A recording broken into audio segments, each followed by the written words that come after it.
Assalamualaikum warahmatullahi wabarakatuh. Perkenalkan, saya Salsabila. Dalam video ini saya akan berbincang sedikit tentang bagaimana sih cara guru menghadapi pembelajaran secara daring.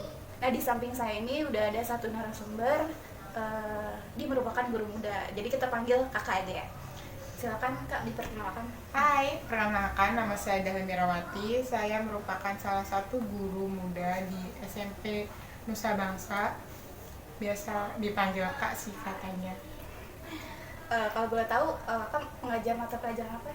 Biasanya mengajar mata pelajaran pendidikan bahasa Indonesia aja sih. Menurut kakak, kalau mengajar daring itu menyenangkan nggak sih? Menurut saya sih belajar dari itu menyenangkan ya, karena kita lebih fleksibel gitu, lebih bisa banyak interaksinya itu berbeda gitu, nggak kayak kalau tatap muka gitu. Kalau kelebihan dan kekurangannya apa kak? Kelebihan dan kekurangan dari belajar daring, menurut saya yang pertama, kalau kelebihannya itu kita kan lebih fleksibel ya, kita bisa belajar secara daringnya itu kapan aja sesuai kesepakatan sama siswanya. Kalau kekurangannya sih biasanya banyak yang mengeluh soal internet sama kuotanya, kan kadang kalau belajar kayak gitu kan membutuhkan kuota yang tidak sedikit gitu ya kalau dilakukan secara terus menerus. Iya. Apakah mengajar daring itu tetap bisa berjalan secara efektif? Menurut saya bisa, karena pembelajaran secara daring juga kan dilaksanakan sesuai dengan jadwal pembelajaran dari masing-masing sekolah yang sudah ditentukan. Jadi kita tuh nggak sembarangan gitu loh saat pas mengajar. Kita juga punya jadwal masing-masing, jadi pembelajaran tetap berjalan meskipun secara daring. Jadi menurut saya sih tetap efektif sih.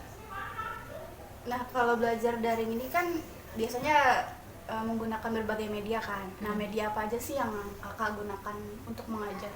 Biasanya sih saya menggunakan media Zoom buat Google Meet biar bisa tatap muka secara daring sama anak-anak. Kalau penjelasan sih biasanya pakai pakai grup WhatsApp aja sih. Nah, dalam belajar daring ini kendala apa aja sih yang sering kakak alamin?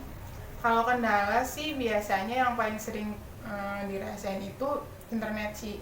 Soalnya kan internet nggak semuanya bisa mendapatkan secara layak. Ada yang internetnya kurang, ada yang cepet mungkin atau gimana. Tapi yang paling sering internet sih, karena banyak yang ngeluh jaringannya susah. Jadi pembelajarannya itu suka koneksinya itu suka kurang gitu loh. Jadi pembelajarannya nggak maksimal gitu pas penjelasan materinya. Terus ada nggak sih siswa yang sering nggak hadir atau gak ngumpulin tugas gitu?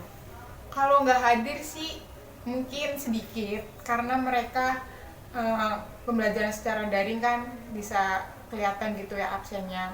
Tapi anak-anaknya itu biasanya pada nggak ada, jadi bisa dikatakan sih mereka hadir nggak hadir ya, hadir secara nama tapi nggak hadir secara putus secara pikiran gitu, ikut bergabung bersama teman-teman yang lain dalam pembelajaran. Kalau ngumpulin tugas, alhamdulillah sih semuanya tetap lancar, tetap ngumpulin meskipun ya kadang banyak yang telat ataupun kurang maksimal gitu sih pas ngerjain tugas-tugasnya. Nah, pembelajaran daring ini kan tentunya beda kan sama pembelajaran tatap muka. Nah, gimana sih caranya menghidupkan atau menciptakan suasana belajar yang menyenangkan gitu di pembelajaran daring ini?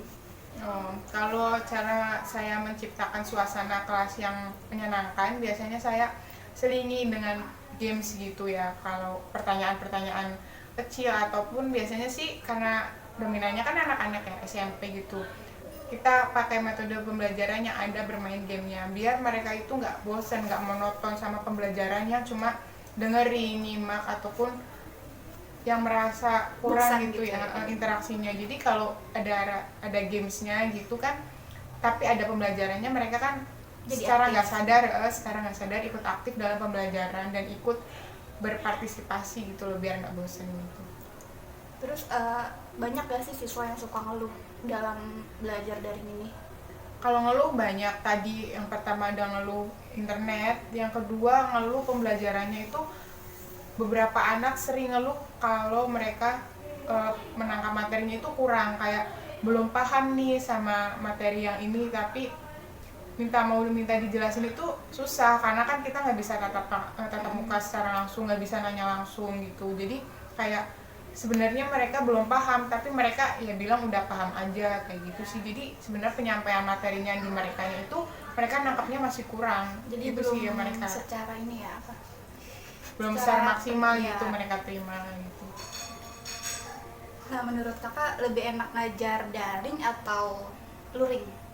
Menurut saya sih lebih enak luring ya, karena bertemu siswanya langsung, dapat menjelaskannya juga lebih enak gitu. Jadi lebih ada interaksi secara langsung gitu. Kita jadi mengetahui nih sikap-sikapnya, kita mengetahui pengetahuannya secara langsung, kita juga dapat berinteraksinya itu secara langsung kan, jadi lebih enak gitu ya, lebih nyambung, tujuan pembelajarannya juga tuh dapat tercapai secara maksimal. Kalau secara tatap muka berbeda dengan daring gitu, ada anaknya yang masih tidur tapi ikut kelas atau semacamnya. Kalau tatap muka kan anaknya jelas ada gitu.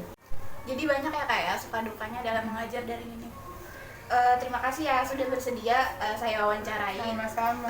Tetap semangat dalam mengajar daring ini. Oke, sekian video kali ini.